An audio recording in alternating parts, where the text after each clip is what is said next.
We've all heard about the devastation caused by Hurricane Maria on the island of Puerto Rico. My next guest actually spent some time on the island after the storm, helping people in need. My first guest here in this second segment, Chris Farrand.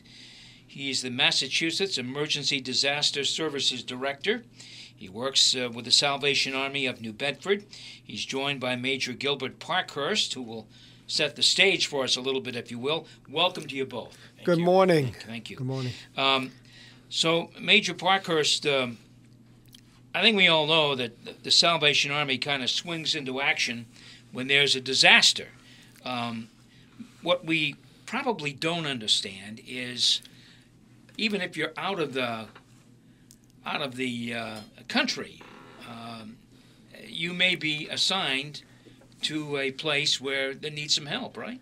Yes, what we do is the Salvation Army serves in over 130 countries around the world, and as disasters strike in many different places, the Salvation Army is called upon to assist. Yes, I serve in New Bedford, but I could be called anywhere around the world to assist as needed. And you did respond to the hurricanes this Yes, fall, I spent 2 weeks down in Florida helping out. I was part of the command team down there overseeing the operations in the Naples area, which was hit pretty hard from the hurricane. All right, so this really isn't new. Chris Farrand is, as we said, the Massachusetts Emergency Disaster Services Director. Can they get your longer name, Chris? Yeah, that's the trimmed down version. Chris, you were sent to Puerto Rico. How did that come about? So this was a historic disaster season. To get one storm like a Maria or an Irma or a Harvey, that uses a lot of our resources across the country anyway. And, the Salvation Army is broken into what's called territories. So there's a New England, Southern, Central, and Western. And when a disaster hits one of those territories, usually they use resources from that area. And then when those get tired or burn out or exhausted, then they'll bring in folks from others.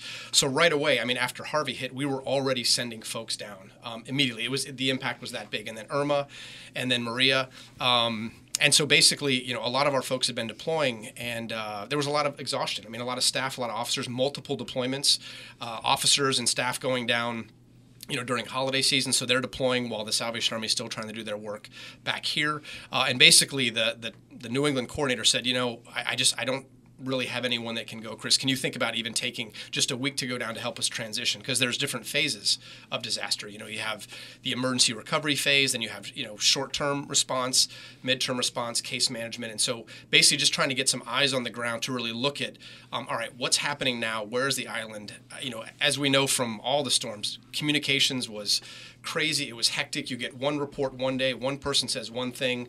So trying to figure out what's really going on and where we are and what the needs were. So my job was really to go down and figure out, all right, where are we as the Salvation Army? What are the needs we're seeing? And what can we do to maximize our assets? Because one of the strengths we have, and there were a lot of good agencies. I had a chance to work with some Red Cross folks, Samaritan's Purse folks, Save the Children. Agencies doing good work. But one of our strengths is our 11 bricks and mortar sites that are already on the island that do social services, and so those transform into disaster locations. So figure out, all right, how do we continue to serve as other folks start to leave and things ramp down? So you were selected to volunteer. Right, yeah, right. I was chosen and sent as a volunteer by someone else. And that's fine. But you went down for a week. I did, huh? Yep. So when you arrived in Puerto Rico, what did you see? It was interesting. I wasn't sure what to expect because earlier I was at Area Command, which was in New York, where we were kind of overseeing the entire operation of Puerto Rico and the U.S. Virgin Islands. And so I'm getting radio chatter and satellite phones, and communication was horrible. So you get bits and pieces. Some places they're so terribly devastated. I'd heard warnings going down that some of the towns were actually being run by gangs, so you couldn't safely go in there. Driving at night, bad idea. I call it a darkness that we're not used to here, that when it's dark here, you can still see traffic lights and street lights and city lights. There's a darkness there that it's pitch. So literally your headlights are all you have, and you don't know, like trying to make a turn on a road that you can't even see. So there was a lot more danger, but it was a complete mixed bag, which I guess is a good summary of where Puerto Rico is. I got in the airport, and probably similar if Massachusetts got impacted, Boston would be the first. All the resources would come, rebuild Boston, reinvest. Western Mass, it might be a little bit slower. So San Juan, I came in the airport, and honestly, if I hadn't known there was a hurricane, I would have said it's kind of business as usual. And then you leave the city. You start seeing the signs ripped down, the trees ripped down, the telephone lines dangling, the traffic lights dangling. You see the impact, trees just ripped up and thrown, houses moved. And then all of a sudden you go to a new town, it's a bigger town, and there are folks lined up going to Chili's and to see a movie.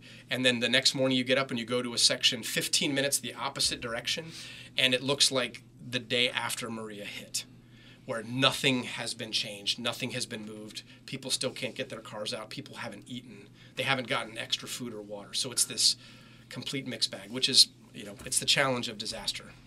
There have been reports, and you probably heard about this as you came back, and some of this is probably political and all of that supplies just sitting on the dockside or in warehouses not being distributed to those in need, that it took weeks for that to happen. Is that so? That was one of the biggest challenges. And I will say, again, it's all this mixed bag, because when I was down there, the people that I was working with just invested in trying to help Puerto Rico recover. Local folks, there were people that I was working with who would work for 12 hours and then go home and use their flashlights because they still had no power or water. At the same time, and I can't speak to it because I don't know, but the challenges of getting product in, the way I described it, I went to Haiti after the earthquake, so I spent a month in Haiti. And, this is not meant to step on toes, but in terms of the process of recovery, this was much more like serving in an international disaster than a national. Harvey and Irma, you drive 100 miles, you have power, you have lights, you can drive trucks in. Down there, the issues with getting product, there's still containers of food that I helped send down when I was in New York that we still haven't gotten access to. That's a real mess. And I'm not quite sure what all of it was. I think there's different levels. I think they're trying to make some headway, but that was one of the most painful parts, is knowing that there were resources to help people and we couldn't get to it for whatever reason. I mean, that's a train. I'll say it's a crime, because people need help. And you're right, it was scattered. In other words, it wasn't in every location, but the people that needed help clearly needed a lot of help. Absolutely. Yeah.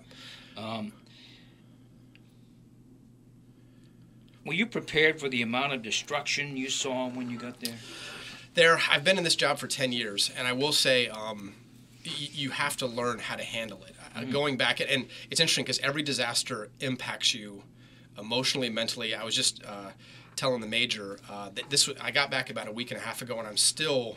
It's sort of like maybe being on a boat for 6 months, and you get back on land, and you feel like you're still on the boat. So like I have to still take care of myself, like emotionally. Even when I talk about it, I can feel the emotions come flooding back. I remember the very first disaster I went to in Galveston after Hurricane Ike, and I remember I wasn't prepared. There's nothing that can really prepare you when you see it. The pictures, the video, even the people crying out for help, until you've seen it. And I remember on that disaster, I saw a peninsula that had been completely wiped out, and all that was left were the 4 posts of homes. And I remember getting back on the boat and thinking, I don't know if I can do this. Really, it's too much. I feel like we're not wired to handle it. But over time you learn. So being down there, I feel like you learn to shift that energy into what can I do to, my thought and my prayer and my hope was I want to maximize every minute and every day that I'm down there to help them. So I think you learn to channel it. Interestingly enough, the physical devastation, for me, I think I've learned to process that, but the emotional pain when you talk to people, that's the part that stuck with me more. So there's people, like I said, who are trying to help the response. There's people who are still struggling for food and water. There's people who don't know when their homes are ever going to be back together. And everyone, part of our job too as the Salvation Army is not just the material goods, the food, the water, the clothing, the emergency assistance, but it's what we call emotional and spiritual care. And sometimes I feel like the physical recovery can happen far quicker than the emotional recovery. And every single person I talked to, when I gave them a small window to tell me their story, it would just come pouring out like a river.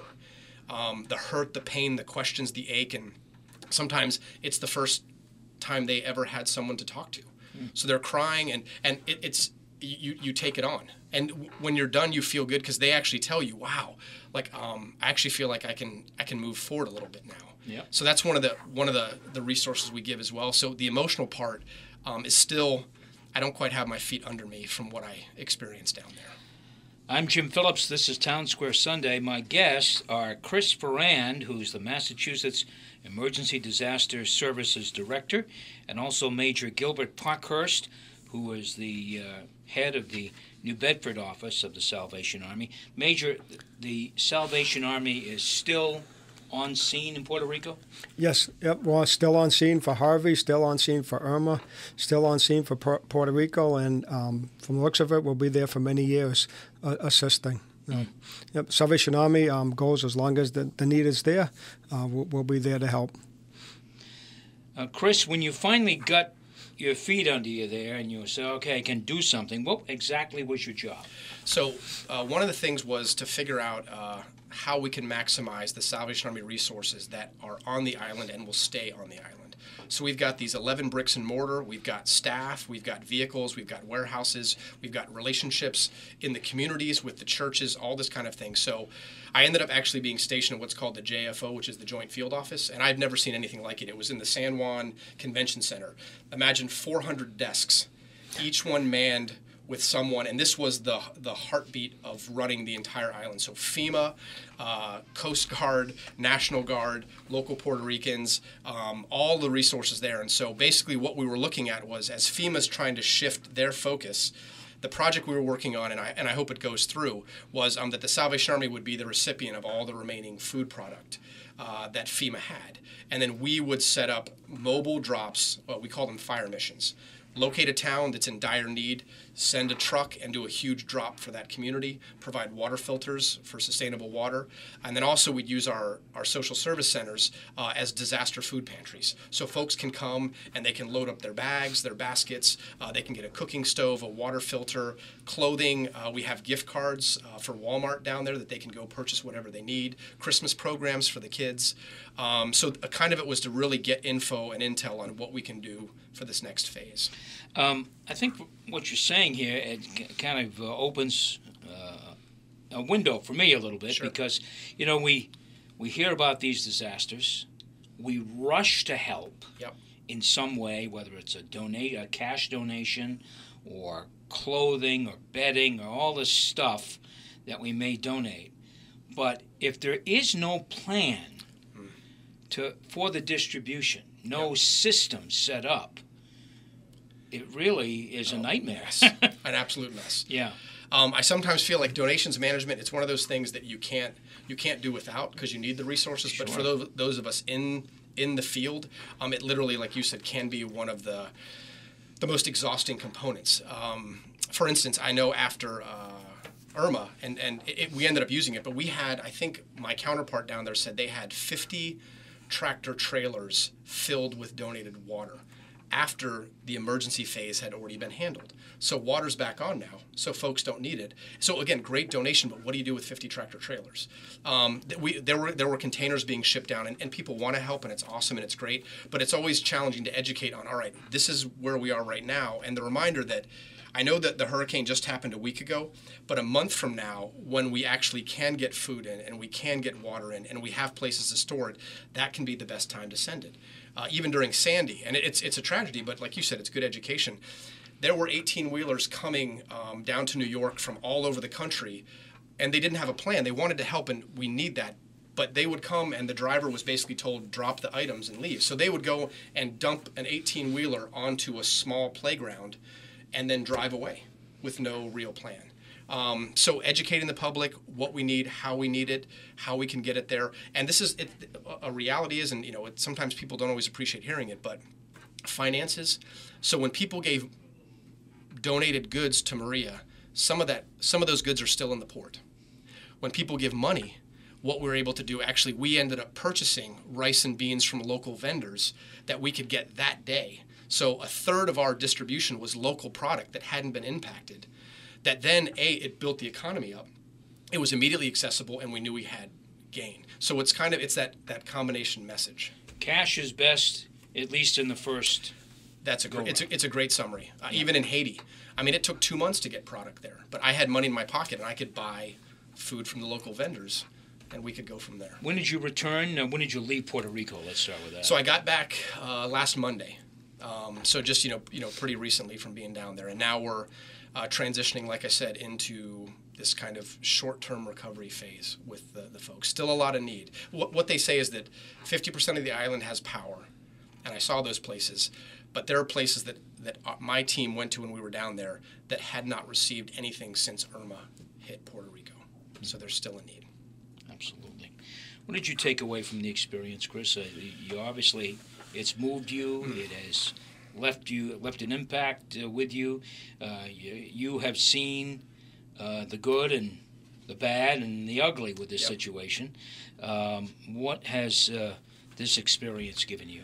I think one thing it reminded me of the value and the great partners that are out there. Working with FEMA. And these are folks I work with all the time. I work with MEMA, Massachusetts Emergency Management, FEMA, Red Cross. But knowing that for a disaster like this, you have to be able to work together. And I think too, you can't prepare enough. And it reminded me that if in Massachusetts we ever got hit, because we have these hurricanes, and we're looking like they're going to hit us, and then something happens, and Irene dodges us, or this happens. A little windstorm. Right, and you can't prepare enough. And if you don't have that plan in place, executing it like all the best laid plans of mice and men without really vetting it, it's going to end up with like the early part of Maria, and all of a sudden you have this idea and you can't execute it. The latest numbers are that about 130 families left Puerto Rico and come to New Bedford to start a new life. Hundreds more have, of course, left Puerto Rico, and many are here now. But there's 130 families in New Bedford, I guess, that have left Puerto Rico, and they've come here. So in many ways, the Salvation Army is still helping families in Puerto Rico, only now many are here. Major, you've been a part of that. Yes, over the past few weeks, what it is, a lot of families, Puerto Rico is their home, and they try to tough it out as much as they could, and they find, I just can't do it. So they come to Massachusetts, New Bedford area. We've seen an influx, especially this Christmas season. And what's nice is our staff, is able to work with them, providing clothing, food, and other things.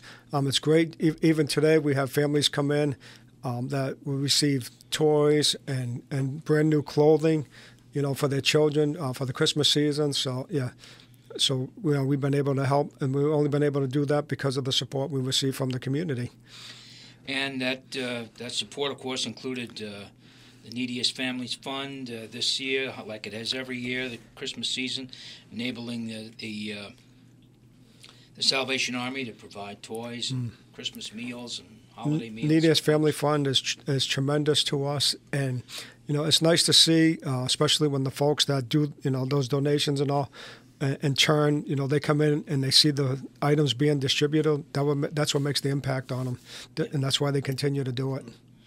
And you are still helping those families even today? Yes, we are. Yes. Goods. All right. Yep. My guests have been Major Gilbert Parkhurst and Chris Ferrand, who's the Massachusetts Emergency Disaster Services Director, both with the Salvation Army of New Bedford.